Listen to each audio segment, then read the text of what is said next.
Noches. Hola, ¿me escuchan?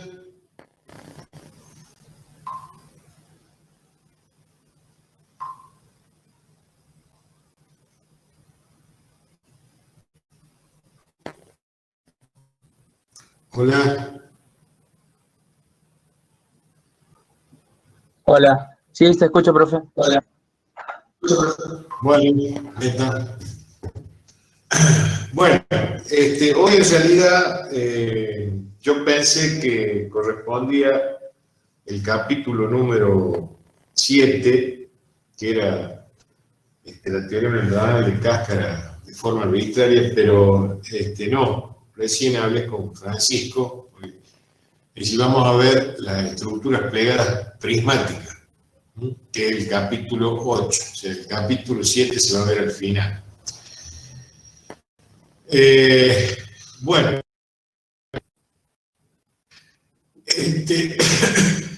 este tipo de estructuras, o sea, nosotros hemos analizado las que eran las cáscaras que tenían la superficie media era curvada, ¿sí? Bueno, este tipo de cáscaras son la superficie media, es en forma de poliedro o plegadas, ¿cierto? Se llaman, o sea, nosotros los llamamos plegadas. Bueno, no vamos a analizar el comportamiento estructural, así como vimos, es la acción de placa y la acción de laja. O sea, es muy similar a la cáscara cilíndrica, ¿no es cierto?, que vimos en la clase anterior. O sea, lo que pasa es que ahora, en vez de ser como bien dijimos, una superficie curva, es una superficie en forma ¿no es cierto?, prismática, y tenemos después la forma de apoyo, el tímpano, los tímpanos en los extremos. Entonces, se considera también simplemente apoyada, ¿no es cierto? Los elementos plegados están unidos entre sí a través de la arista, carga exterior distribuida. Bueno, en realidad dice generalmente peso propio, no, pero siempre tiene carga, ¿no es cierto? Cargas por revestimiento, bueno, cargas de viento. Entonces, el análisis, ¿no es cierto?, que nosotros hacemos es que la carga que actúa se transmite por flexión transversal hacia las aristas. Entonces, en ese caso tenemos una acción de placa. Y las reacciones son cargas que aparecen a lo largo de cada arista. Estas cargas se descomponen según la dirección de los elementos adyacentes, dando lugar al trabajo de cada uno de ellos como laja o viga apoyada en los tímpanos exteriores. Esta doble acción aparece simultáneamente y solamente es posible desdoblarla en el proceso de análisis. Es decir, nosotros vamos a hacer un análisis transversal y longitudinal, como hacíamos en la cáscara, ¿no es cierto?, en la cáscara cilíndrica. Tenemos la arista, ¿no es cierto?, y acá tenemos las componentes de las cargas actuantes, ¿no es cierto?, los ejes. X, o sea, la designación J es por la arista, ¿no es cierto? En cada arista, o sea, X y XJ. Una idea muy clara sobre el comportamiento global de la estructura se tiene al considerar la magnitud de los desplazamientos de la arista. En la figura 2A, o sea, en esta, se observa que todas las aristas se desplazan igualmente, manteniéndose la forma de la sección transversal. Tal es el caso de las secciones cerradas, por ejemplo. O sea, que se analizarán como si se trataran de vigas. con diagramas de tensiones longitudinales de forma lineal. En la figura 2B, o sea, la figura 2B, se presenta una estructura en la cual las aristas no experimentan deformaciones considerables al comparar esta con las deformaciones de las placas en el sentido transversal. Ello sucede cuando los ángulos que forman los elementos entre sí son del orden de 40 grados o mayor. El ángulo que conforman los elementos entre sí. El hecho de despreciar las deformaciones de arista posibilita la aplicación de un procedimiento simplificado que suele denominarse teoría membranal, ¿cierto? Que vamos a ver. Finalmente, la figura 2C, ¿cierto? Que es esta, presenta el caso general de una sección cuyas aristas sufren desplazamiento del mismo orden que las placas. Si ello sucede, es evidente que el comportamiento dual al que se hizo referencia más arriba no se pone de manifiesto, siendo necesaria una teoría más rigurosa que suele denominarse teoría de flexión. Obviamente, el análisis de este último caso es más laborioso similarmente a lo que sucede en las cáscaras curvas. O sea, nosotros consideramos que las deformaciones en el sentido de la transversal y longitudinal de las aristas, o sea, transversal de la placa y longitudinal de las aristas, son de baja magnitud, entonces por eso podemos considerar, analizarlas como si quedaran planas, como si estuvieran planas, entonces aplicamos lo que es similar a lo que ya denominamos teoría membranal, es decir, donde existen los esfuerzos, ¿no? Que vamos a descomponer, ya vamos a ver el procedimiento como es. Y en el caso general, o sea, que es el caso de la figura 2C, cuando sí, acá no pueden ser despreciables las deformaciones transversales principalmente, entonces ya tenemos que aplicar la teoría de flexión. O sea, lo mismo que hemos hecho para las cáscaras anteriores, ¿cierto? Para la cáscara de revolución y la cáscara civil. Bueno, como es corriente en el análisis de cáscara de hormigón armado, se admite que dicho material se comporta elásticamente, siendo además isótropo y homogéneo y que sigue la ley de Hooke.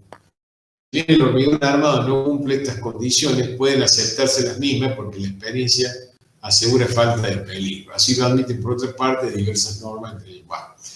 Es decir, nosotros, el hormigón armado, si ustedes saben que en realidad no es un elemento, no es un material que se puede decir elástico. O sea, es elastoplástico, ¿no es cierto? O sea, tiene... por eso es que cuando armamos, sobre todo las vigas, siempre está el tema de la longitud que tienen que ocupar las armaduras, ¿no es cierto? Porque nosotros, por ejemplo, con un diagrama de momentos flectores, por ejemplo, en una viga, ¿no es cierto? Decir, bueno, si una viga simplemente apoya en la parte inferior, tenemos la tracción máxima, ¿no? Entonces podríamos pensar que en la cara inferior no tendríamos necesidad de llevar la armadura hasta los extremos, ¿sí? Porque tendríamos el momento flector máximo, ¿no es cierto?, se produce en la parte central. Entonces decimos, bueno, la armadura no tenemos necesidad de llevarla a los extremos. Sin embargo, o sea, todas las normas dicen que por lo menos un 50% de la armadura inferior tiene que llegar. Eso es porque el hormigón no tiene un comportamiento perfectamente elástico. Entonces, nosotros, al aplicar la ley de Hooke, nosotros estamos admitiendo un comportamiento elástico, o sea, lo estamos analizando como un comportamiento, o sea, que tiene un comportamiento elástico, o sea, que es un material isótropo, y homogéneo, cosa que, es decir, no es así en su totalidad. Pero podemos aplicar, o sea, después con las condiciones de armado y todo, o sea, que piden los reglamentos, estaríamos considerando esas, digamos, esas deficiencias que hacemos en el análisis estático, ¿no es cierto? El espesor de los elementos se denominará T. Debe ser realmente pequeño con respecto al ancho de los mismos, indicando con la inicial B, figura 1. Además, la longitud del elemento L, que es la longitud de la estructura, debe ser por menos 2 veces el ancho B, lo que asegura una distribución lineal de tensiones longitudinales en el ancho de cada elemento. De lo contrario, deberá considerarse a los elementos como laja en lugar de viga, lo que obliga a la teoría más rigurosa correspondiente a lajas. Es decir, nosotros tenemos el ancho, ¿ve? Que acá le llaman BJ, o sea, J es como es un número indeterminado de arista, o sea, por eso J más 1, J menos 1. B es el ancho. T, que no figura acá, es el espesor, ¿no es cierto? T es el espesor. Y bueno, entonces, como nosotros vamos a considerar primero esto como una, es decir, en sentido longitudinal, lo vamos a considerar como una viga, ¿no? Es decir, ya vamos a ver cómo distribuimos las cargas sobre las aristas. Entonces después vamos a tener el sentido longitudinal, la viga cargada. Ahora, si esta, ¿no es cierto? Si esta longitud tiene por lo menos el doble del valor del ancho B, porque si no ya no tendríamos el comportamiento de una laja o losa, o sea, por la dimensión, ya no tendríamos el mismo comportamiento como si fuera una viga, ¿no? Bueno,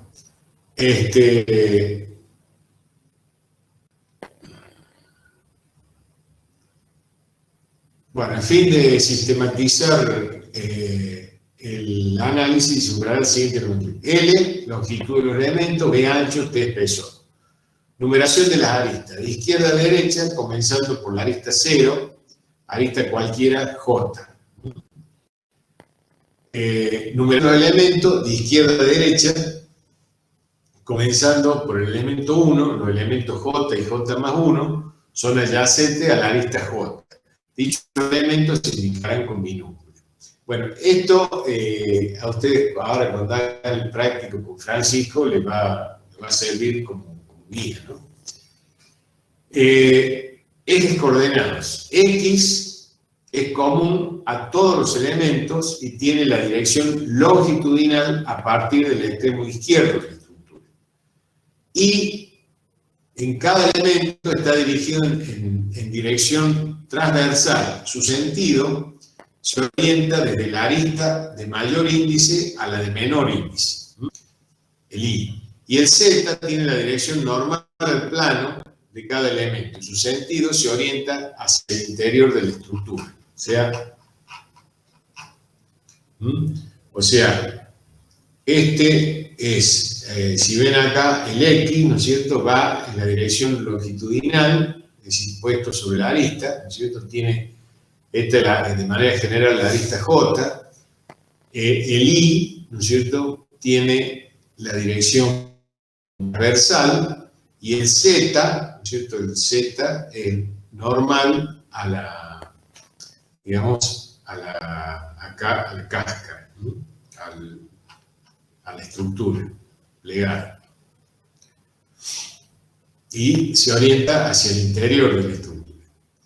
Ángulo con la horizontal. Cada elemento forma un ángulo φJ con la horizontal. El mismo se mide partiendo del elemento y recorriendo el sentido horario hasta encontrar el eje horizontal del primer cuadrante. Acá tenemos la figura 3. Entonces, tenemos, por ejemplo, acá empieza esta estructura plegada, ¿no es cierto?, que tiene, es decir, acá está designado tenemos la cáscara 1, ¿no es cierto?, una cáscara así vertical, la cáscara 2, la cáscara 3, la cáscara 4. Entonces, el ángulo horizontal se mide, o sea, están marcados acá en línea de trazo, por ejemplo, de la cáscara 1, ¿no es cierto? Se mide, dice, el ángulo phi, que se llama, o sea, phi j en función de la arista donde nos encontremos. Si en este caso sería, pues supongamos, voy a estar la numeración, arista 1, arista 2, 3 y 4. Entonces, el mismo se mide partiendo del elemento, recorriendo el sentido horario hasta encontrar el eje horizontal del primer cuadrante. Fíjense acá, en ¿no es cierto?, tenemos digamos, esta laja, parte de la estructura plegada. Entonces medimos, o sea, está puesto así en sentido vertical, es decir, para contemplar todos los casos que se nos pueden dar en este tipo de estructura. Entonces tenemos la 1, ¿no es cierto? Y fíjense, el ángulo φ1 se mide hasta encontrar el eje horizontal en el primer cuadrante, ¿sí? En la 2, ¿no es cierto?, se mide desde la laja, ¿no es cierto?, hasta encontrar el eje horizontal en el primer cuadrante, φ2. φ3, φ4, bueno.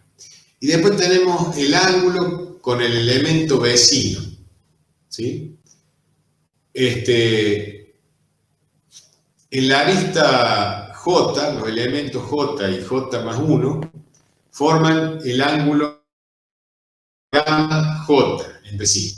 Entonces tenemos, fíjense, el ángulo, el mismo se mide partiendo de la prolongación del elemento J hasta encontrar el elemento J más 1, recorriendo el sentido horario, ¿sí? Entonces acá tenemos el gamma 1, no sé si hacemos la prolongación acá, el gamma 1, ¿no es cierto?, que mide el ángulo de 1 a 2, ¿sí? Gamma 2, ¿no es cierto?, de 2 a 3, y gamma 3 de 3 a 4, o sea, del elemento 3 al elemento 4. Las restantes magnitudes, sean fuerzas internas o deformaciones, se definirán en la medida que se vayan presentando. Entonces, el primer análisis es el cálculo aproximado por teoría membrana. Como se indicara anteriormente, esta simplificación es válida cuando los desplazamientos de arista son prácticamente despreciables. En el tratamiento que sigue se considera la estructura plegada apoyada en tímpanos extremos, denominándosela simplemente apoyada. O sea, esto es exactamente igual que el análisis que hicimos para la cáscara cilíndrica. Los tímpanos se superponen perfectamente rígidos en su plano, lo mismo que teníamos para las cáscaras plegadas, pero sin rigidez en un plano normal al mismo.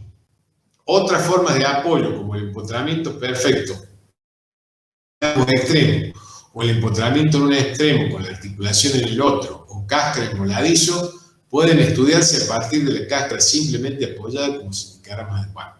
Es decir, nosotros tenemos el mismo caso, ¿no es cierto? O sea, ¿por qué rígido en su plano, ¿no es cierto?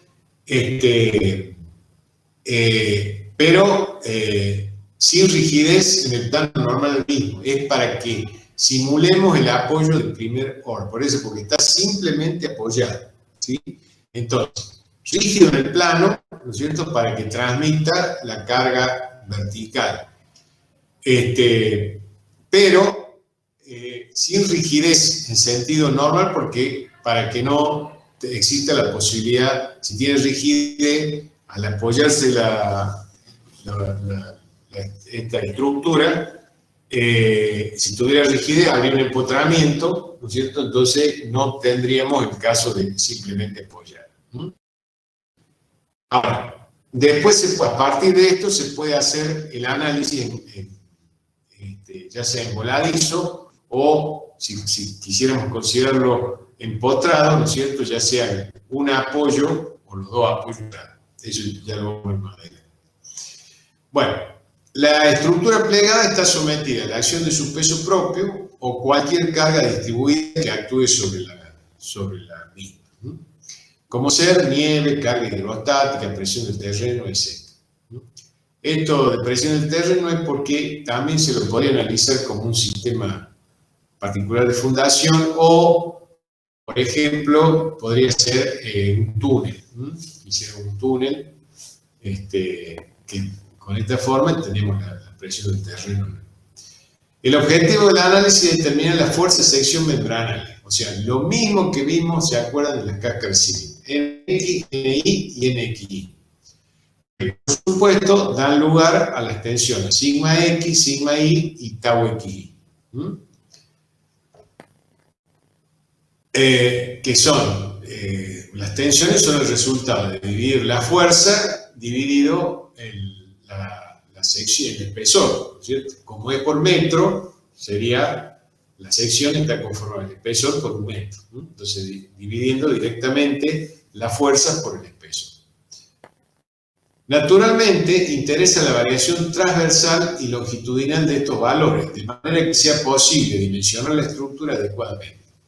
Tratándose de un estado membranal, todos los momentos flectores y torsores y fuerza de corte son nulos. O sea, lo mismo que hemos visto para las cáscaras, ¿no es cierto? Tanto revolución como la cáscara cíclica. Sin embargo, y tal como se infiere en la etapa 1, el procedimiento que sigue, se originarán momentos flectores y fuerza de corte en el sentido transversal, como consecuencia de trasladar a las aristas las cargas de superficies que actúan sobre los elementos. Esta fuerza, en particular los momentos, tendrán también injerencia en el dimensional. La tarea que nos hemos propuesto se divide en dos etapas. Etapa 1, o sistema indesplazable, y etapa 2, sistema desplazable. Bueno, entonces, es decir, nosotros, volvemos a repetir, tenemos un comportamiento, ¿no es cierto?, que sería en el sentido transversal, que son, digamos, cada una de las placas o lajas vinculadas entre sí, ¿no es cierto?, que tienen una distribución de carga. A su vez tenemos el otro comportamiento, ¿no es cierto?, que si bien en realidad son instantáneos, nosotros lo hacemos para la verificación en dos partes, lo hacemos de manera independiente. En el otro sentido es el apoyo que tienen en los extremos esta laja, ¿no es cierto?, o placas, que están apoyadas simplemente en los extremos, que es un tímpano, ¿no es cierto?, que son tímpanos. Bueno, entonces el análisis lo vamos a hacer en dos etapas. Uno, el primero en el sentido transversal, ¿no es cierto?, en dos etapas. Uno, vamos a considerar el sistema indesplazable. Es decir, ¿qué significa? Si nosotros, en cierta forma, sería como isostático, ¿no es cierto? Que si nosotros tenemos acá, está dibujado la estructura, o sea, en este caso, la estructura de este tipo, con la designación que hemos puesto, la arista J, J más 1, acá está, bueno, J menos 1. Entonces, tenemos la estructura, ¿no es cierto?, que es continua, y tenemos la carga. Puede ser, acá está, por ejemplo, QJ más 1, es decir, puede ser diferente la carga sobre cada una de las placas. Bueno, entonces, en la primera etapa se admitirá que todas las aristas están impedidas de desplazarse, asegurando esta condición mediante la introducción de vínculos, ¿no es cierto? Entonces,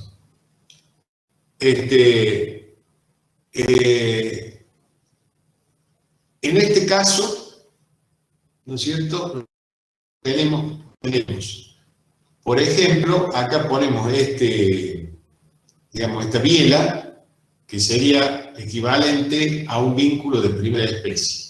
Bueno, acá aclara, ¿no es cierto?, que quedan exceptuados la primera y última arista, porque si ustedes se fijan, en realidad están un voladizo, ¿sí?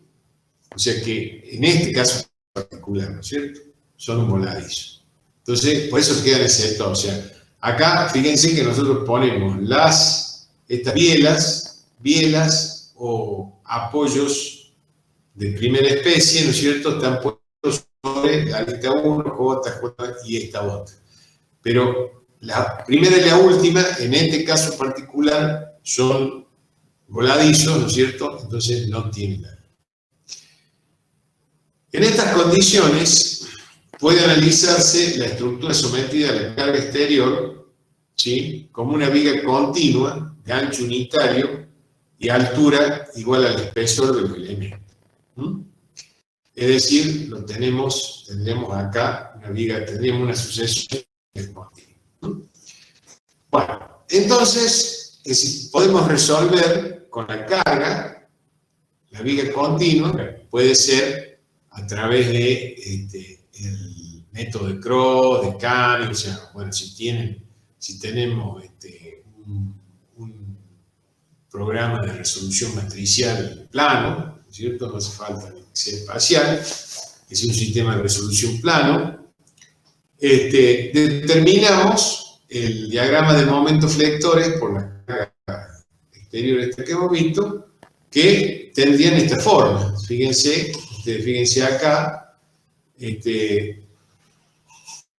acá este tiene la forma recta, el voladizo, ¿no es cierto? Un voladizo no tiene, en realidad, porque ni siquiera actúa el peso propio, no teníamos carga ahí, tenemos solamente una carga de punta arriba, o sea, no tenemos carga. En este otro caso tenemos la formación parabólica, y acá, bueno, tenemos, es decir, acá no hay carga. El único momento que tenemos es el momento que es una cuestión de equilibrio, ¿no es cierto? Entre el voladizo tenemos este momento, que es el momento negativo que le corresponde a la izquierda de esta laja. Entonces, necesariamente por equilibrio tenemos este otro momento que se debe anular allá. Lo mismo sucede en el extremo, ¿sí? O sea, tenemos el momento negativo, bueno, en este caso a la derecha, donde por una cuestión de continuidad, en este momento vamos a tener este mismo momento en el extremo, ¿cierto? Y que va a ser 0 acá. ¿Está claro? Escúchenme, hasta acá si tienen alguna pregunta. Hola. Hola. Hola, hola. Hola. Hola.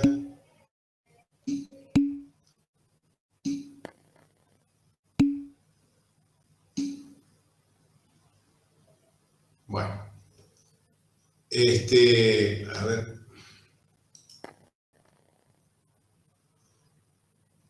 Bueno. No tienen, bueno, está todo claro hasta acá. Bueno, entonces,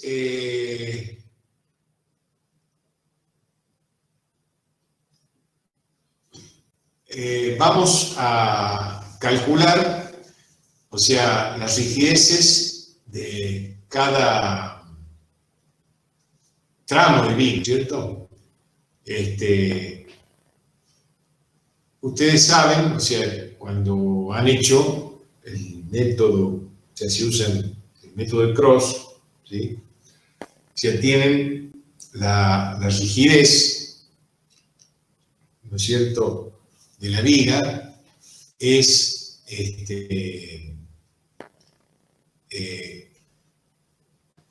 4 EI, o sea, el momento de inercia, o sea, el módulo de elasticidad, sobre el largo, ¿no es cierto? En este caso, el largo es que estamos haciendo en el sentido transversal, ¿sí? Que inclusive, para calcular después los factores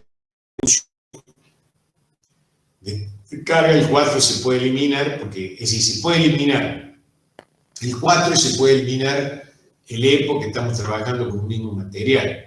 Si estuviéramos trabajando con materiales diferentes, entonces sí, o sea, pero digamos, es muy difícil que se vaya a hacer una placa de acero, que sea de hormigón, o van a ser todas metálicas o va a ser todas de hormigón, no sé, con el mismo. Pero la rigidez, ¿sí? Es decir, la rigidez a la rotación. Ustedes saben que hay dos rigideces, ¿no es cierto? Es decir, cuando hablamos de rigidez, el concepto es, cuando yo quiero rigidizar algo, es que quiero minimizar o impedir una deformación. Esa deformación puede ser, estamos en el plano, en el espacio lo mismo, pero en el plano, para entenderlo, una deformación, una rotación, un ángulo, un giro, ¿no es cierto? Y un desplazamiento. Entonces tenemos una rigidez,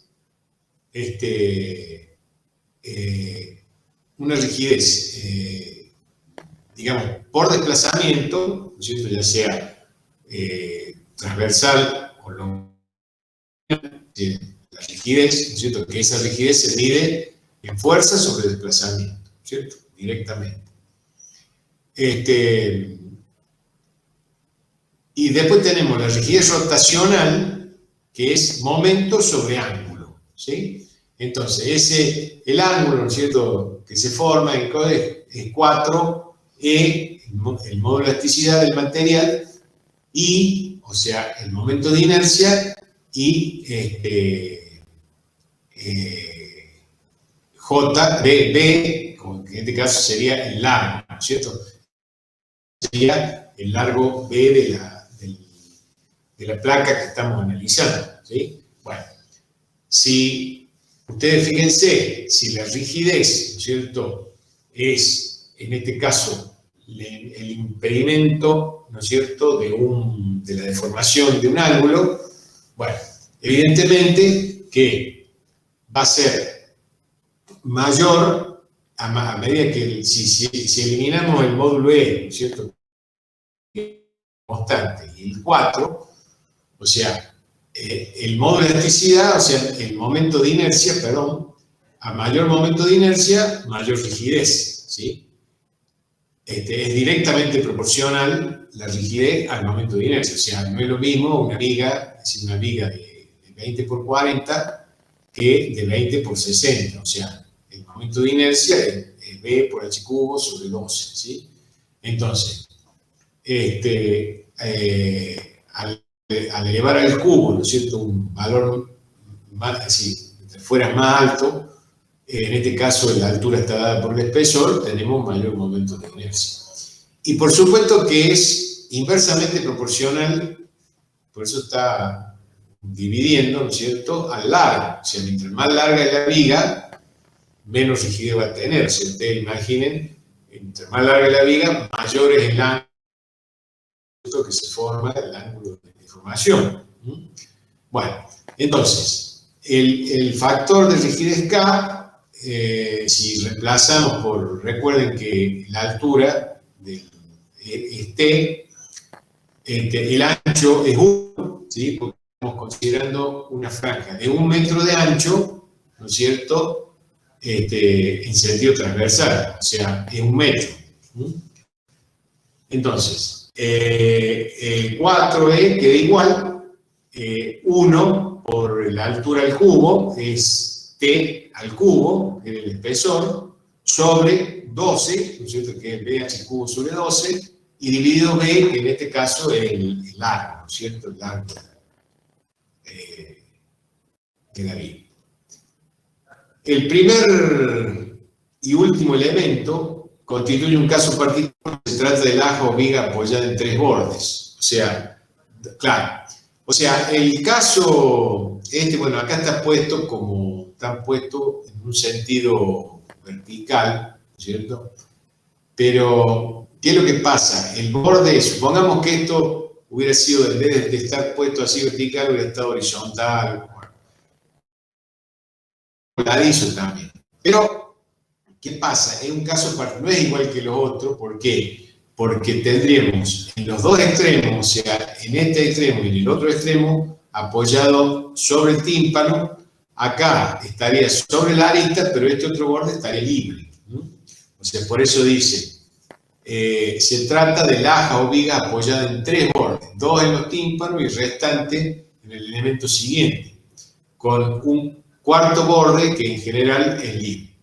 En virtud de ello, y que además el ancho B es menor que el ancho de los otros elementos, la rigidez del primer y el último elemento también es menor. Una simplificación que con frecuencia se practica es suponer nula tal rigidez, con lo cual se presenta en la segunda y penúltima lista un borde abisagrado, donde el momento flector deberá ser nulo. Bueno, esto es algo similar a lo que se hace, si supongamos, cuando hacemos una viga continua que termina en voladizos, ¿sí? O sea, cuando nosotros determinamos la rigidez así, de la misma forma que hemos determinado acá, determinamos la rigidez de tramo, ¿no es cierto? Con pH, o sea, que directamente, si la viga tiene una sección constante, ya directamente sería y sobre, es decir, el momento de inercia sobre la luz directamente, ¿no es cierto? O sea, y si es de sección constante, sería 1 sobre la luz. Directamente tendríamos la rigidez de tramo. Y en el caso del voladizo, se toma rigidez 0. O sea, el voladizo no tiene rigidez. Bueno, acá estamos en el mismo caso, pero agregando a su vez que este borde, por las condiciones particulares porque nosotros después vamos a considerar que está en sentido longitudinal, vamos a considerar que están apoyadas en la viga y apoyadas en las aristas. Entonces, en este caso particular, como están puestas acá, vamos a considerar como que está bisagrado. O sea, ahí el momento va a ser 0. O sea, en el caso de las vigas continuas, donde tenían voladizo, nosotros el voladizo tomaba un momento, ¿cierto? Tenía un momento. Pero como tenía rigidez 0, después es decir, no tomaba nada, o sea, todo lo tomaba el otro. Y llegaba al momento que se equilibraban y tenía en el extremo el mismo momento que el voladizo. Bueno, acá, a su vez, se considera, cuando tenemos este caso particular, por la forma en que después va a estar apoyado, se considera abisagrado. O sea, se considera directamente ahí un apoyo.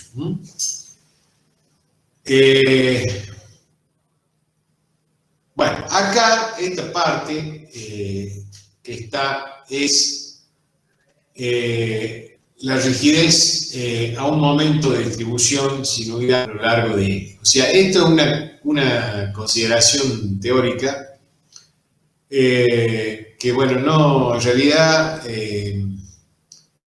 no tiene mucho sentido, porque no tiene una aplicación práctica. O sea, esto es qué pasaría si la placa estuviera distribuida en función de un momento de distribución con la función seno a lo largo de ella. O sea, es un análisis teórico que no tiene un sentido práctico. Así que no lo vamos a... Es decir, esta parte no la vamos a considerar. Bueno, las reacciones de los vínculos se determinan una vez obtenidos los momentos flectores finales. Estos momentos resultan constantes, cualquiera sea la franja de 1 metro que se tome a lo largo de la luz. Claro, porque nosotros tenemos, la luz a lo mejor son 30 metros, nosotros hemos tomado por metros, en cada metro es lo mismo. siempre que la carga exterior sea también constante para cualquier valor de X. Claro, o sea, si yo en una parte, en el extremo, le doy una carga y en el medio le doy otra, entonces, por supuesto que ahí cambiaría. A menudo se acostumbra a representar la carga exterior en serie de Fourier con el objeto de tener una distribución sencilla, bueno, de toda. Pero esto no. En la etapa 2, una vez conocido el valor en la sección central, obviamente la distribución de los momentos transversales a lo largo de la luz será secuencial. Esto es para este análisis es para el caso de esto, usáramos una carga de distribución sinusoidal que nosotros no lo vamos a ver. Es decir, nosotros vamos a hacer con cargas distribuidas, por supuesto que va a ser una carga en todo, a todos los lados, la misma carga, en todo el ancho y largo de estas lajas, de estas placas. Primeramente hacemos este análisis transversal. Para hacer este análisis transversal vamos a considerar, ¿no es cierto?, que las aristas están articuladas y hay un apoyo, ¿no es cierto?, ahí. Perdón, no que están articuladas, que hay un apoyo, es decir, vamos a considerar un apoyo de primera especie, que lo consideramos así como el dibujito que tiene una biela, ¿no es cierto?, como una biela, que equivale a hacer un vínculo de primera especie, es decir, que en cada arista estaríamos apoyados. Y nos queda una viga continua que, bueno, en vez de ser recta, ¿no es cierto?, tiene una forma poligonal. Dado que los vínculos, bueno, es decir, una vez que hacemos eso, determinamos los momentos, ¿no es cierto?, y sacamos la reacción, esa reacción en la biela, ¿no es cierto? O sea, decimos, bueno, en cada biela, o sea, una vez que hemos sacado los momentos, ¿no es cierto?, tenemos las cargas,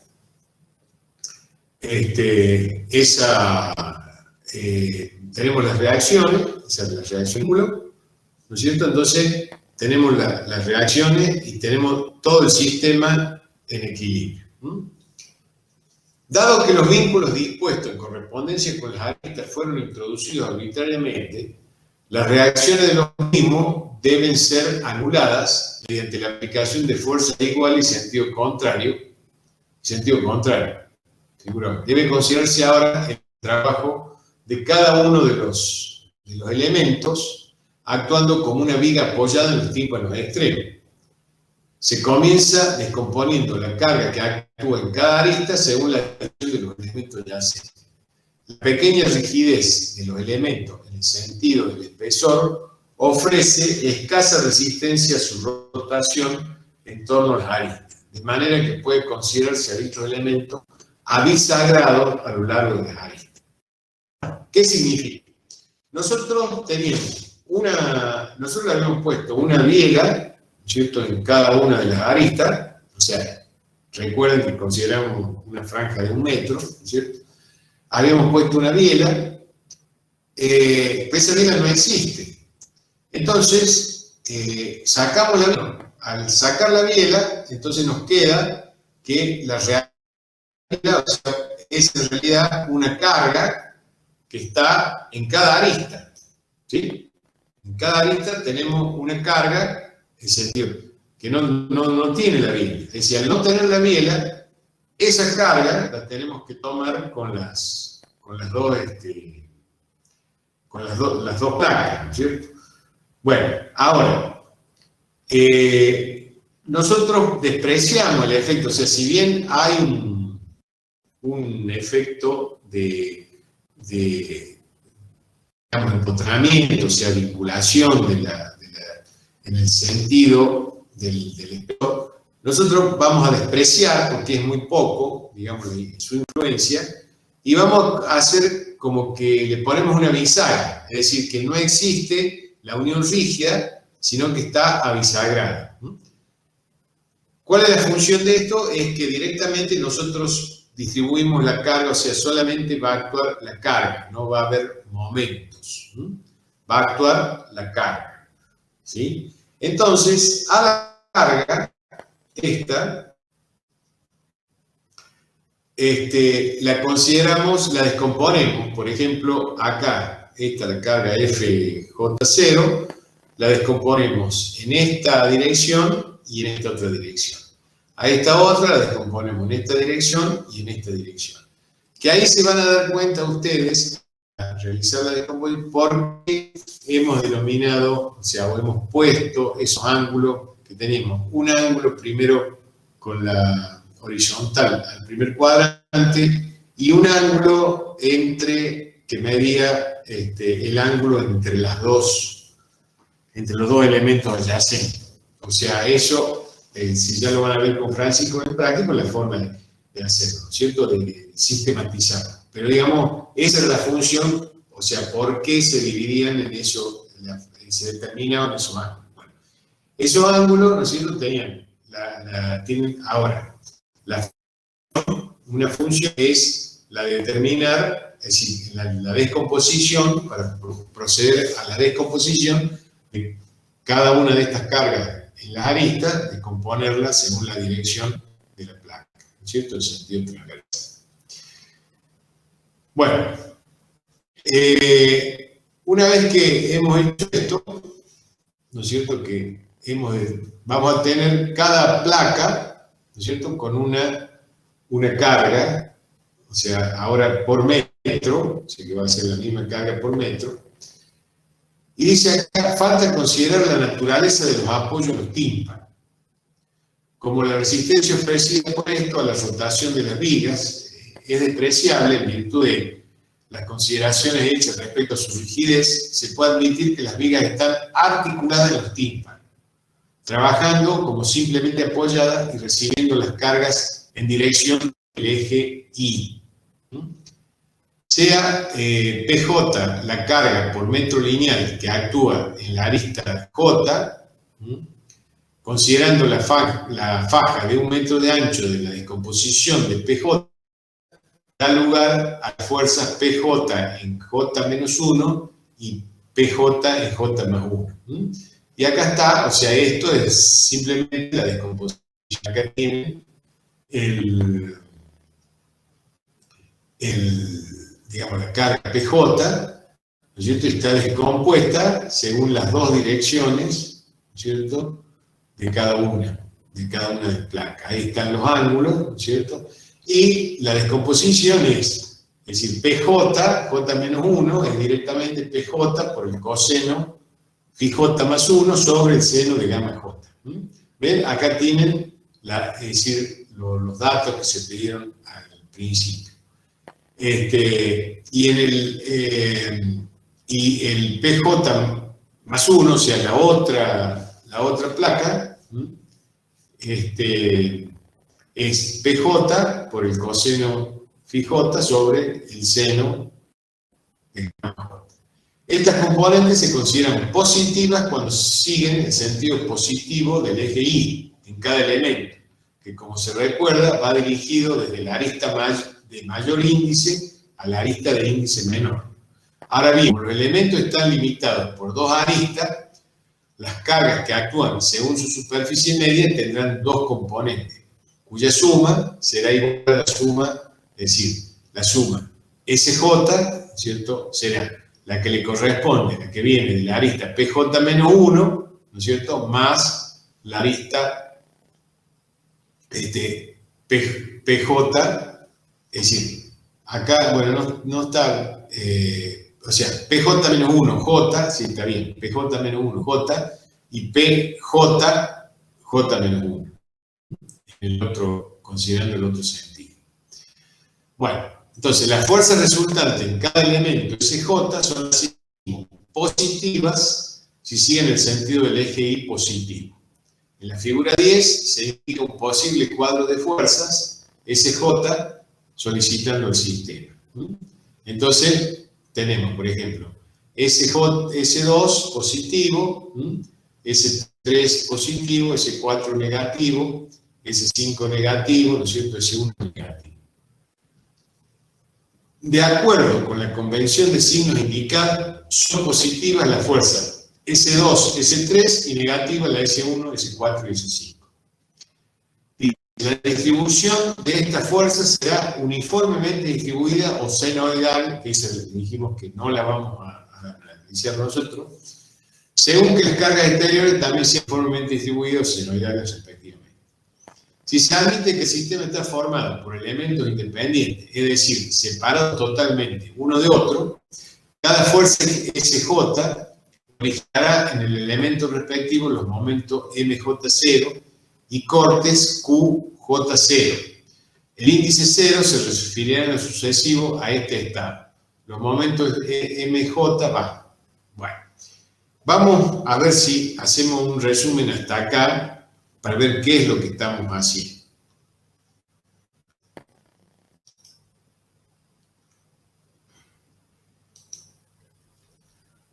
Bueno, ¿qué es lo que yo tengo? O sea, la estructura plegada, ¿no es cierto? Bueno, vamos a ver si podemos, vamos a hacerla así de 3 elementos. Bueno, entonces, yo tengo cada placa a lo largo, ¿no?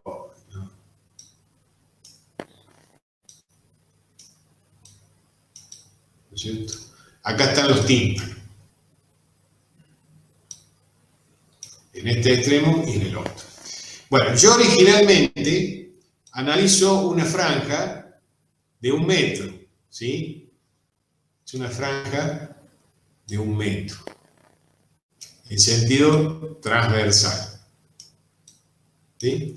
Bueno, primero he colocado en esta franja, he colocado apoyos, ¿no es cierto? He colocado bielas, he resuelto en sentido transversal con la carga que tengo, es lo que llamé el sistema indesplazable.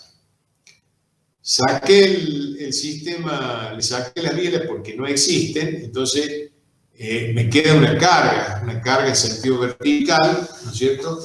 Que la voy a descomponer, o sea, voy a considerar como que estuvieran abisagrados para no tener, en realidad existe un momento que es despreciable, ¿no es cierto? Porque hay, por efecto, la continuidad. Pero yo voy a considerar como que hago una bisagra las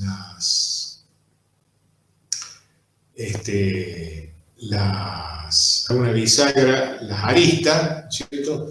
Y entonces esa carga, que es la reacción de la biela que no existe, la voy a poner, voy a descomponer la fuerza, ¿sí? Entonces descompongo la fuerza en un sentido y como es esa carga por metro, si yo ahora, supongamos, analizar los elementos apoyados en cada tímpano, hacia ahora en sentido longitudinal. Entonces, fíjense, si yo ahora analizo digamos, va a ser bueno, imaginen que esto es una tabla, siendo una cosa recta, ¿sí? Cargada, ¿no es cierto? Con una carga distribuida en todo lo largo, ¿sí? De la arista, de cada una de las aristas que esté tratando, ¿sí? Y apoyada sobre los tímpanos.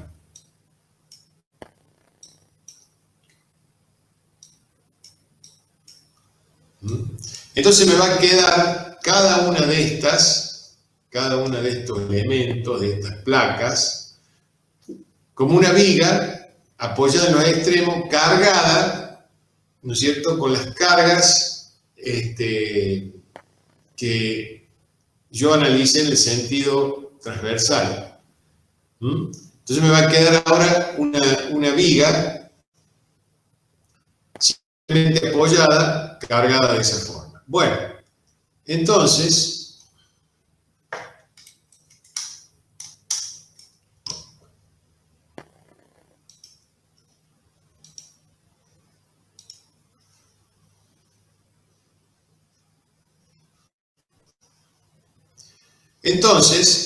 esa carga, que bueno, es SJ, ¿no es cierto?, esa carga distribuida, uniforme distribuida, va a ser me va a determinar cuál es el momento máximo. Voy a tener el momento máximo en el medio, que va a valer SJ por la luz al cuadrado sobre 8. Entonces, SJ, en realidad, MJ0, digamos, representa el valor del momento en el centro de la luz. O sea, para el valor de X, ln sobre 2. Bueno, después acá pone n, que es el término de la serie, eso es para la carga sinoidal, que nosotros, repetimos, no vamos a analizar.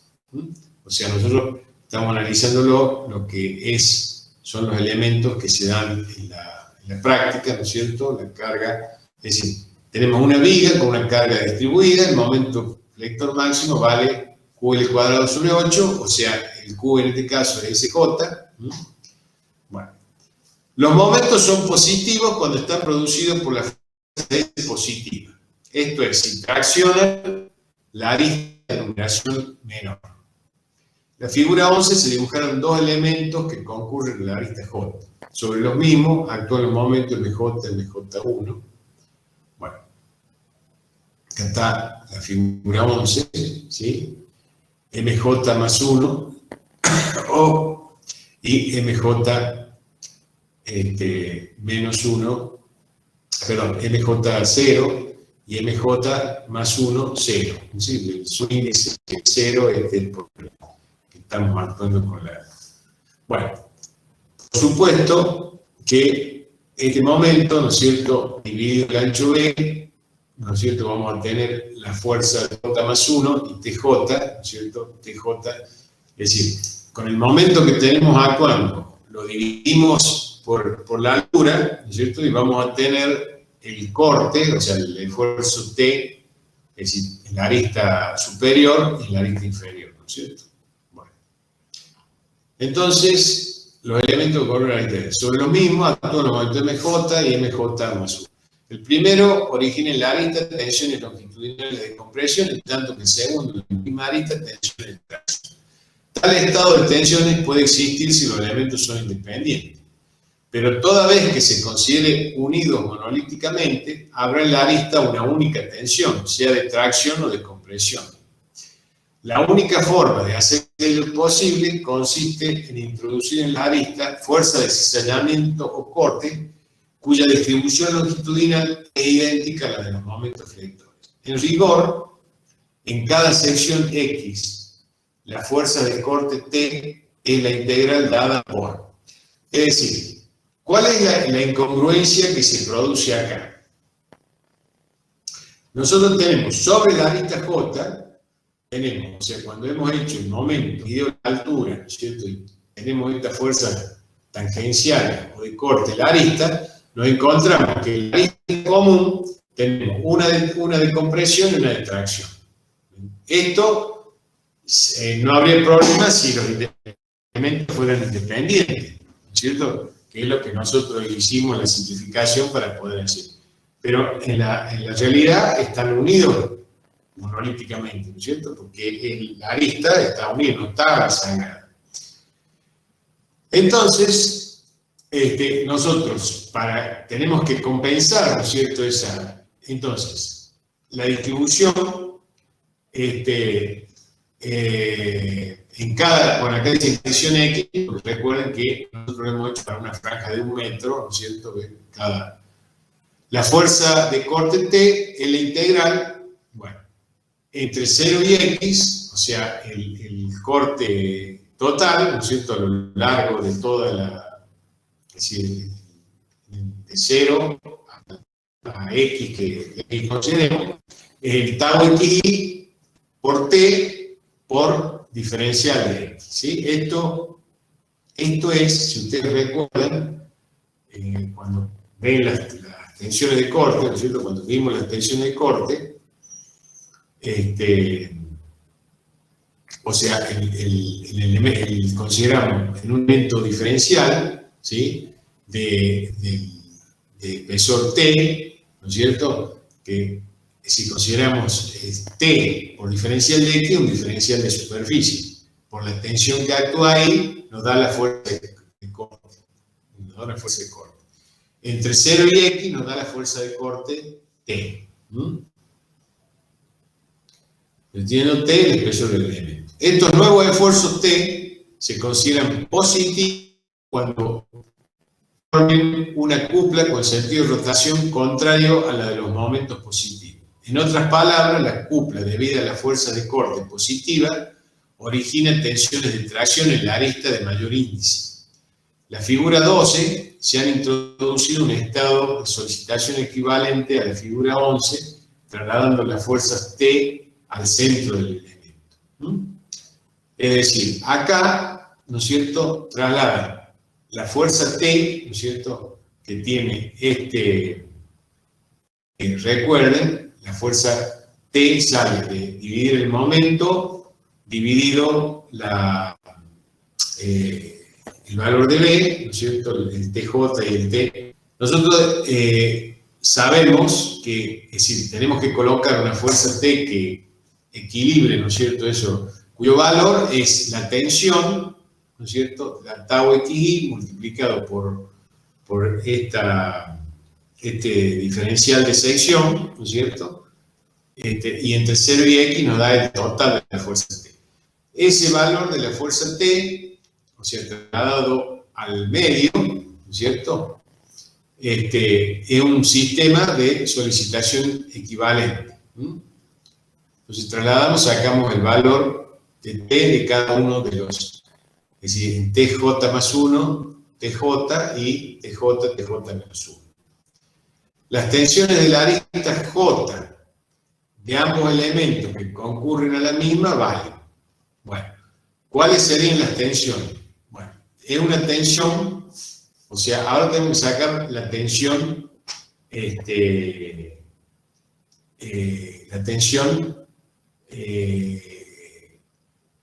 normal, ¿no es cierto?, que tenemos, porque esa misma tensión de corte, ¿no es cierto?, es una tensión, si la consideramos la tensión normal, y se hace tangencial en la arista. Entonces, esa vale el momento sobre WJ más un medio, o sea que ha sido, porque hemos trasladado, ¿no es cierto?, ahí el valor del esfuerzo de corte, o sea, tenemos el valor del esfuerzo de corte por B, ¿no es cierto?, que es el ancho el valor de B, y WJ, ¿sí? O sea, la tensión es el momento sobre el módulo resistente, ¿sí? Porque puede ser de distintos espesores, ¿no es cierto? Por eso, pero en realidad lo normal es que el espesor sea común, entonces hay un solo B, WJ más 11, todo igual.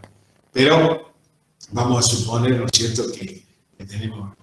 Entonces tenemos el WJ, es decir, el momento sobre el módulo resistente, ¿no es cierto?, nos da la tensión. Ahora, acá tenemos, este es el valor del corte, ¿no es cierto?, multiplicado por el valor de B. El corte, recuerden que está lo hemos puesto al medio, ¿no es cierto?, por eso, por un medio. Ese momento también dividido por WJ.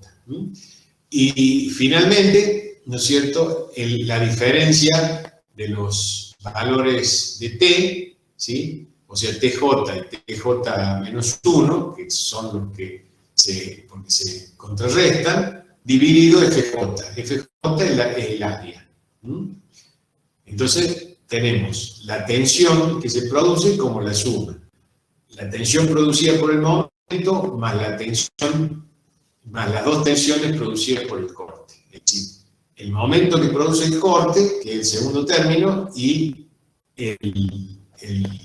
directamente lo que produce la fuerza de corte. La fuerza de corte es resultante de la suma, o sea que en este caso se restan los dos cortes que están en la arista dividido el área.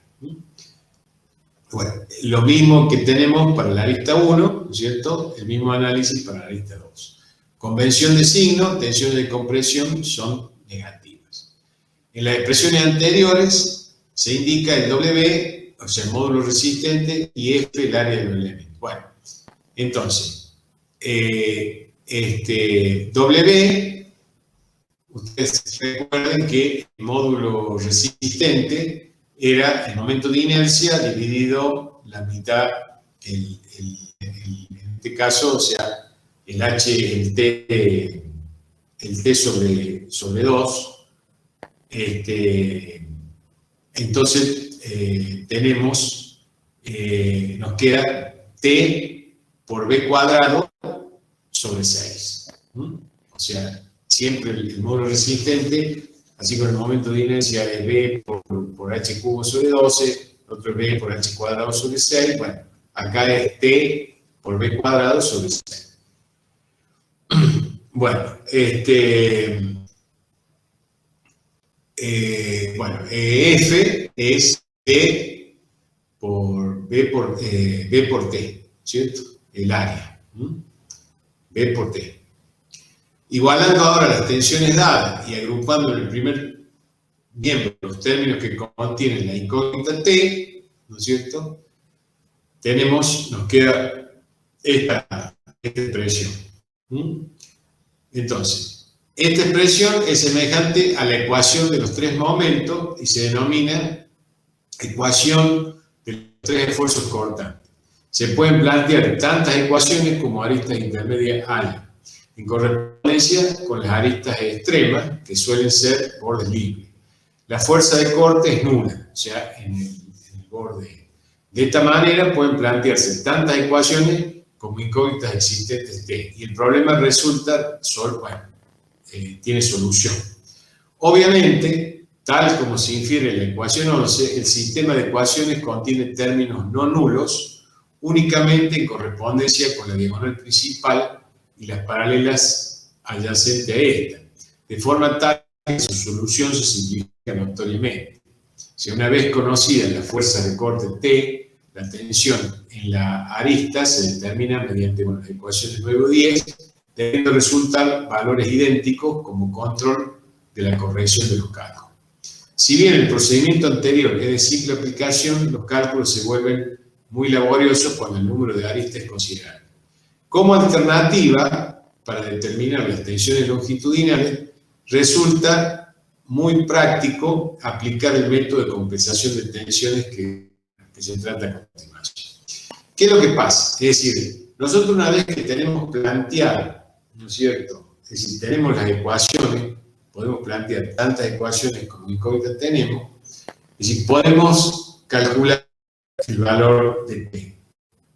Ahora, este sería, es por lo que se llama por el método de los tres momentos, que nos lleva a tener un sistema de ecuaciones. Bueno, siempre lo vamos a poder resolver por métodos de aproximaciones sucesivas, como el método de Cross. Bueno, y el método de compensación de tensiones, que es el que ustedes van a hacer en práctico, ¿no es cierto? Método de compensación de tensiones, que es en realidad el método de Cross, ¿no? Bueno, en el año 50, o sea, más o menos el método de Cross nace en los años 40, en la década de 40, y se extiende, o sea, era el método de Cross, no existían las computadoras como para poder plantearse, cuando se planteaban muchos sistemas de ecuaciones, era resolverlo a mano. Entonces, el método de Cross, bueno, Cross, Canyon, son métodos para aproximaciones sucesivas que se pueden hacer manualmente, y por eso tuvieron vigencia hasta los años 70, bueno, y actualmente no por el tema de las computadoras, ¿no es cierto? Pero si se trabaja a mano, sigue siendo un elemento, digamos, muy práctico para poder resolver. Entonces, en el caso de las plegadas, se hicieron en el año 50, se plantearon, siempre para dos elementos. Bueno, acá el ingeniero Kunmani, ¿no es cierto?, hizo un procedimiento para el caso de que concurran tres elementos, ¿cierto?, cubriendo Es decir, todos los sistemas que se pueden dar en la práctica. Dice, antes de analizar el procedimiento se requiere el tratamiento de un elemento aislado, sometido a una fuerza de corte en uno de sus bordes. La fuerza cortante J produce tensiones, ¿no es cierto?, que pueden obtenerse según la ecuación. O sea, directamente con la ecuación nosotros determinamos las tensiones. O sea, ahora lo que vamos a distribuir, ¿no es cierto?, si nosotros en el método de Krauss distribuimos momentos, ahora distribuimos tensiones, ¿no es cierto? Y es decir, cuando sacamos, en el método de Krauss, sacamos el momento de empotramiento perfecto, ¿no es cierto?, que teníamos en cada extremo. Bueno, ahora sacamos las tensiones de corte, las tensiones sigma, en función de la fuerza de corte. O sea, la tensión es 4, o sea, para la arista J menos 1, 4 TJ sobre el área, FJ. Y el sigma J1, o sea, en el extremo opuesto, sacamos 2 TJ sobre FJ. Si ustedes recuerdan, ¿no es cierto?, en el método de Krauss, cuando ustedes tienen, o sea, vamos,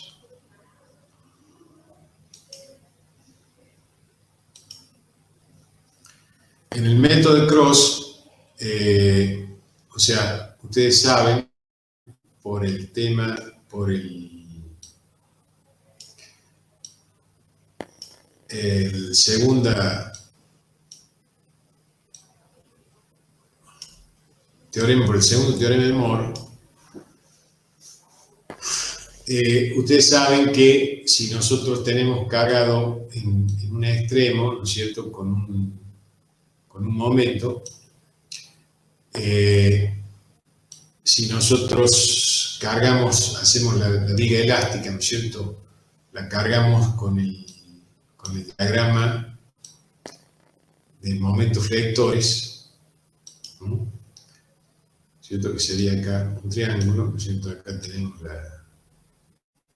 por el segundo teorema de Moore, sabemos que las reacciones que nos da, las reacciones cargado con el diagrama de momentos, nos da el ángulo, ¿sí? Entonces nos da este ángulo acá, ¿sí?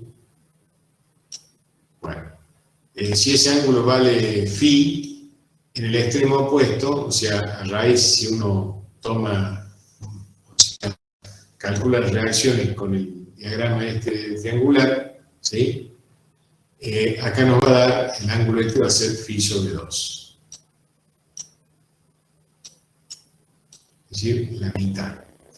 Que es por eso, ¿no es cierto?, que si el método de Krauss, ¿no es cierto?, decimos cuando hacen, una vez que han realizado el equilibrio del nudo, cuando dice, bueno, el momento que tengo acá induce un momento igual a la mitad y de signo contrario, ¿cierto?, que como es empotramiento es el mismo signo, pero ese es el motivo por el cual el momento que se coloca acá, es decir, genera un ángulo que genera en el extremo opuesto un ángulo igual a la mitad. Bueno, por eso acá es 4 TJ sobre FJ y este otro es 2 TJ sobre FJ en el extremo opuesto. De ello se concluye que una tensión producida en un borde por la fuerza de corte en ese borde está dada por la ecuación 12. Que en el borde opuesto se induce una tensión dada por la ecuación 13, es decir, la mitad del valor anterior. El factor de inducción, por lo tanto, igual a 0,5. O sea, bueno, eso es por esto, ¿cierto? Perdón que no estoy...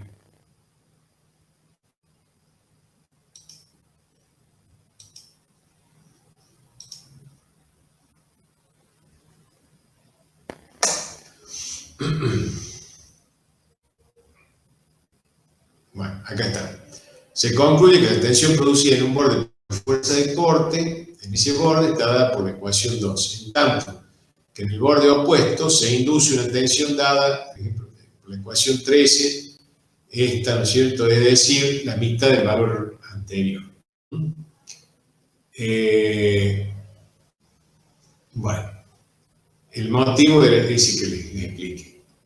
Después, dado un sistema de 3 elementos, se indican las direcciones adoptadas para los ejes Y de los elementos y la numeración de los mismos. Entonces tenemos, en el caso de 3 elementos, ¿no es cierto?, que concurren al nudo, vamos a tener las tensiones sigma 1, sigma 2 y sigma 3, ¿no es cierto?, que deben ser iguales. La figura 15 se esquematizan las cargas actuando en el plano de cada elemento con sentido positivo, es decir, siguiendo el plano. Esto es un poco, digamos, lo que sería ya el procedimiento pero a partir de tres elementos.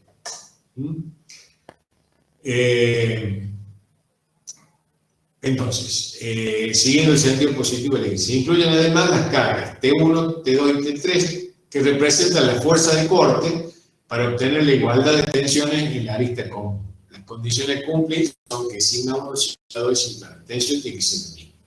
Y que la suma de los cortes, T1, T2 y T3, tiene que ser igual a 0.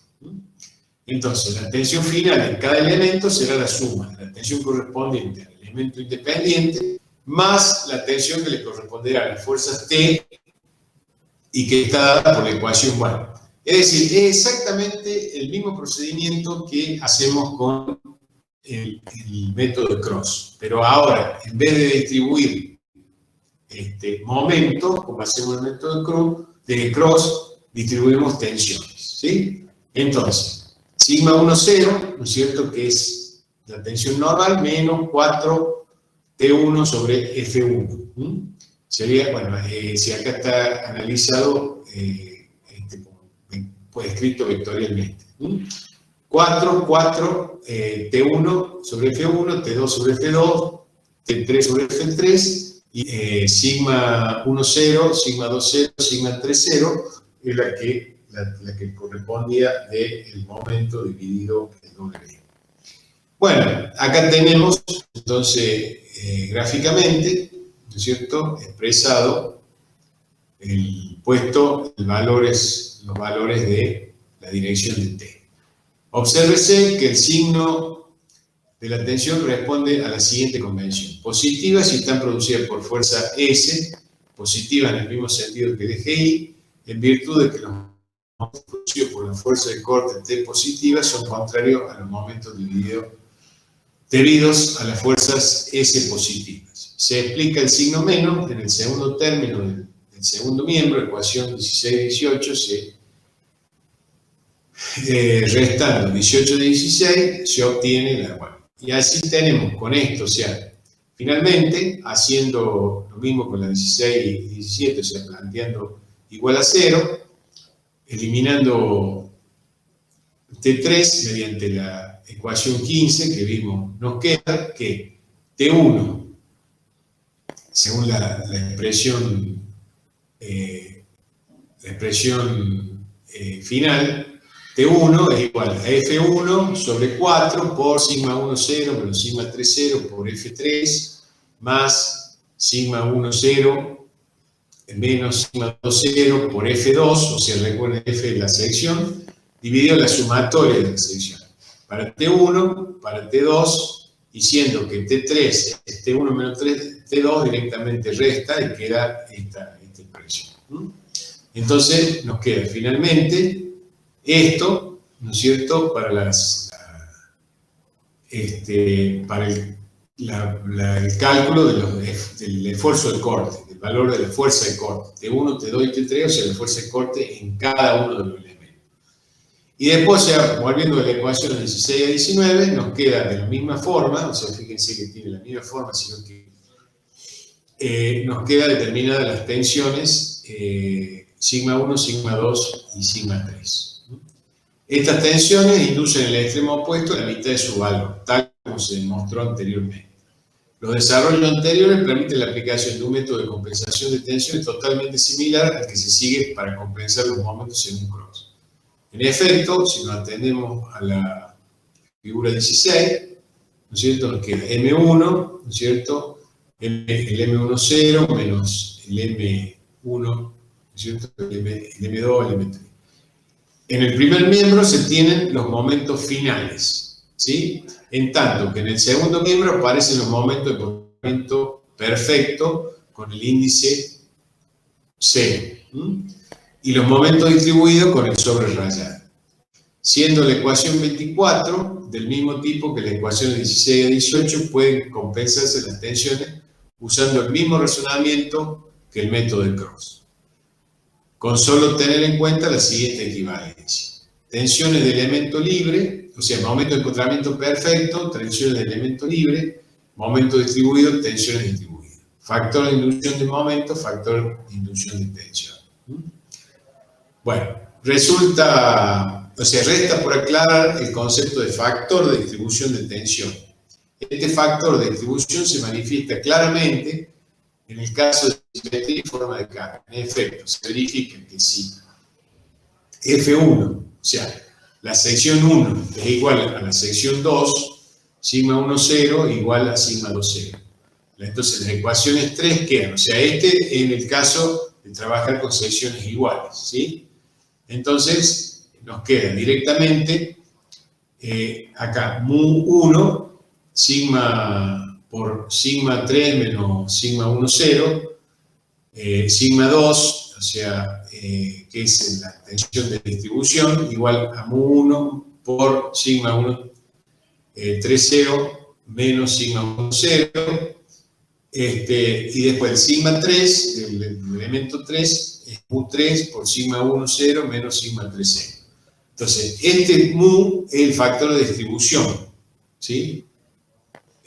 De cada uno. Bueno, mu1 vale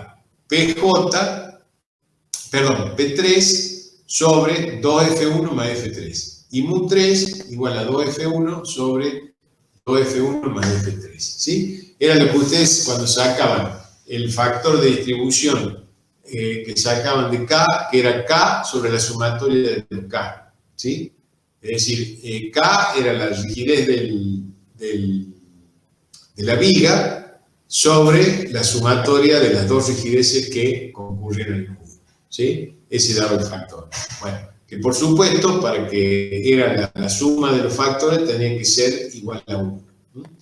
Para proceder al cálculo práctico se sigue en el siguiente orden. Se determinan las tensiones de los elementos independientes y se anotan en los extremos los mismos. Estas tensiones son siempre el mismo signo en los dos extremos del elemento. Y les corresponde el signo más y son originadas por fuerza S positiva. Se procede a compensar las tensiones. Si la estructura es asimétrica, de forma, carga, debe procederse analíticamente aplicando la expresión del 21-23 para determinar las tensiones distribuidas, las que a su vez inducen en el extremo opuesto la mitad de su valor. Si la estructura es simétrica, de forma y de carga, cabe aplicar la expresión. Una vez equilibradas las tensiones, en una arista se pasa a la siguiente procediendo como en el método de Cross hasta que la tensión introducida sea suficientemente pequeña. Las tensiones finales resultan de sumar cada columna de valores que incluyen las tensiones del elemento independiente, las tensiones distribuidas y las tensiones inducidas. Si en lugar de elegir el eje Y de los elementos que se indica en la figura 14, opta por los ejes de la figura 7, las expresiones, bueno, esto no tendría para no confundir, sino directamente ya considero. Bueno, caso particular, dos elementos concurrentes, o sea, que en vez de ser 3 fueran 2, ¿no es cierto? Que en la mayoría de las aristas concurren únicamente dos elementos, por lo cual interesa la expresión y aplicar en este caso. Admitiendo que no existe el elemento 3, se introduce, es decir, en las expresiones que calculamos nosotros, el valor F3 se da igual a 0, ¿no es cierto? Entonces nos quedan de esta forma. Entonces, cuando tengamos dos elementos, que es lo más común, va a ser U1 igual a F2 sobre F1 más F2, y U2 igual a F1 sobre F1 más F2. Son inversamente proporcionales al área de la sección transversal de los elementos concurrentes. Esto marca una diferencia con el método de Cross aplicado a barras, donde los factores de distribución son directamente proporcionales a la rigidez de la barra que concurren en los. Bueno, y finalmente, los signos de las tensiones finales, los signos de las tensiones que se manejan durante el proceso de compensación, responden a la convención ya mencionada. Positivos si son originados por momentos positivos, que son producidos por fuerzas S, que tienen el sentido del eje en cada elemento. Para pasar a la convención usual, es decir, tensiones positivas son de tracción, debe adoptarse el signo de la tensión que figura a la derecha en cada arista. Es lo que he ilustrado. Entonces, después viene un ejemplo de aplicación que ustedes directamente ya esto lo van a ver con Francisco. O sea que acá terminaríamos, bueno, acá está el tema del análisis de corte para el tau XY, ¿no es cierto? Cómo se hace. Todo esto ustedes lo van a ver en el práctico. Esta parte acá de distribución sinoidal, eso no lo vamos a ver. Bueno, y el dimensionamiento también lo van a ver en el práctico con Francisco. O sea que con esto terminaríamos la teoría. ¿Hay alguna pregunta? ¿Tienen alguna pregunta? Bueno, creo que le he habilitado el micrófono, ¿no? Así que...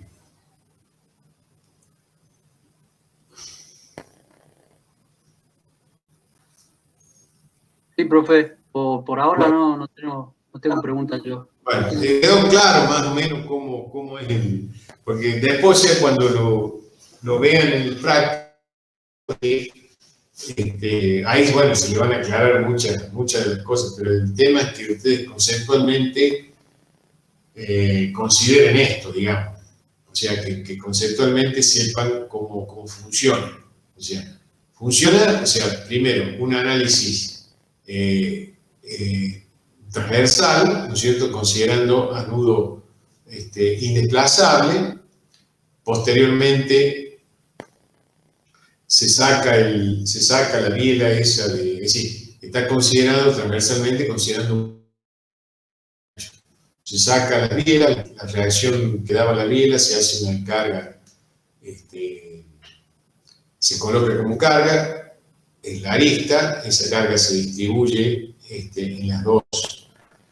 en las direcciones de las dos placas adyacentes, ¿no es cierto? Una vez que se obtiene eso,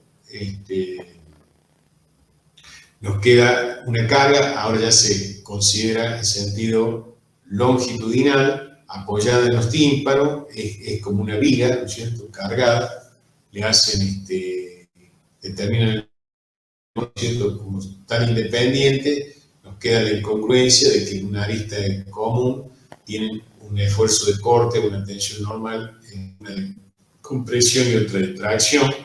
Entonces ustedes tienen que compensar eso. O sea, tienen que equilibrar, llegar al... Bueno. Entonces, eso se puede resolver mediante el método de los tres momentos, ¿no es cierto? O por el método de compensación de tensiones, que es el que haría Francisco en el práctico.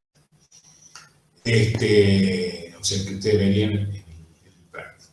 Entonces, una vez hecho resuelto, o sea, el tema, determinan el corte, ¿no es cierto? El corte, que es la sumatoria de la fuerza de corte, tiene que ser nula, y los momentos, ¿no es cierto? Las tensiones, perdón, tienen que ser iguales, ¿no? En la arista. Y después es decir, está analizado como para un encuentro de tres elementos, tres placas o tres losas, digamos. Entonces hace la relación ahí en función de las áreas, o sea, se resuelve también por el método de Cross, y después, es decir, lo hace como caso particular, elimina el valor del área 3, digamos, de la tercera placa, entonces usa las ecuaciones directamente en función del área, ¿no? Que queda bastante simplificado, ¿no? Y el procedimiento de Cross, o sea, lo que pasa es que, les vuelvo a repetir, en vez de distribuir, o sea, de calcular los momentos, que equilibrar los momentos en el nodo, equilibra tensiones, ¿no? Equilibra tensiones.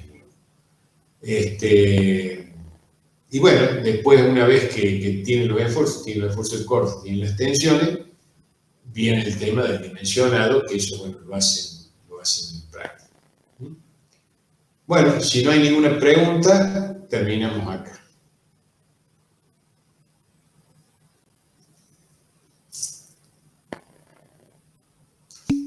¿Todo claro? Bueno, gracias. Buenas noches.